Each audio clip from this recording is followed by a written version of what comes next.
So, RJ, let's move into the next section of mental fortitude, which is vision. And obviously, the importance of self-awareness is huge, especially when you're graduating college and trying to figure out the real world. And a big part of getting through the challenges of the real world is using that self-awareness to build your vision for where you want to go.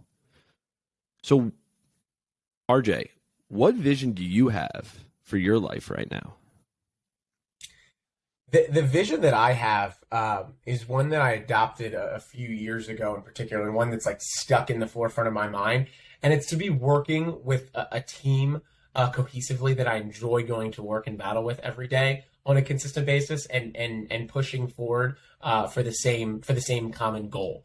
And I know that sounds rather generic and like, oh, who wouldn't want to be working on a team that they enjoy working with and like working towards a common goal? But that's really it for me. I actually haven't gotten incredibly granular as far as to like where I want to be in 5-10 years, because I think especially the pace the world's changing now when it comes to the media landscape, the whole landscape's going to be changed in another 5 to 10 years.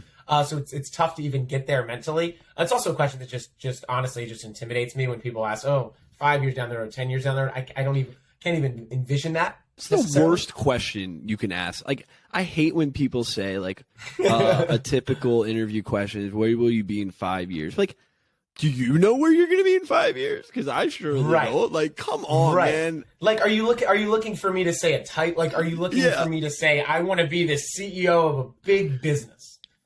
Like, I don't know. What are you expecting out of me with that question? I like it when people ask that question. I like bringing it back to the self-awareness pillar and being like, I want to be happy. I want to be fulfilled.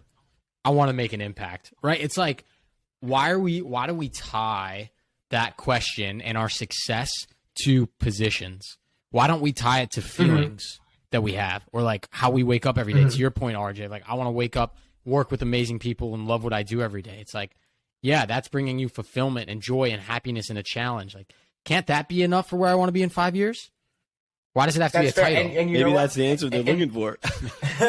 Maybe it is. But I do think there certainly is some value to a question like that. It doesn't have to be 5 years necessarily, but if I'm a hiring manager and I have a map in mind for where this position that I'm hiring for is going to go, I want to make sure the role is aligning with where they want to go with their career trajectory. But you don't have to give me like a specific, you don't have to get incredibly granular with me. I just want to make sure that the position aligns with where you want to be down the road. Yeah, no, completely.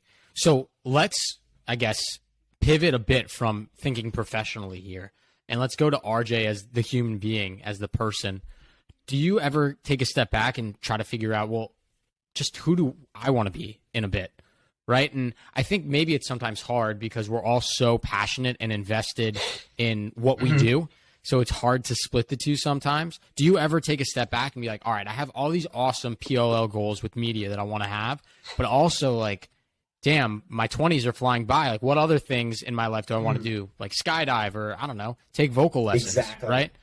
Yeah, exactly. It's a really good question. It's one that comes to the forefront of my mind in the off season. So I blind myself with work all during the PLL season, which runs from June to September. We're on the road every weekend. We're in a new market every single weekend, flying to new cities. So if there's any problems that arise in my life, or anything that arises like on my, like, for me personally, I'm able to just say, I'm too busy to worry about this, get back to work. Now, when the season comes to an end mid-September and I start getting more of a work-life balance and having these opportunities to hang out with my friends and do things like skydiving, or going to a 4-day music festival, or going to a trip going on a trip to Europe with my 5 best friends, those are the opportunities that I recognize much more often in the off season, to where now I've really shifted a lot of my philosophy with those opportunities, just saying yes to just going for it, and taking advantage of the opportunity, because the window is shrinking. I mean, I'm going to be at wedding age soon. I'm 26. Wedding age, I feel like comes, we're already like there. 20.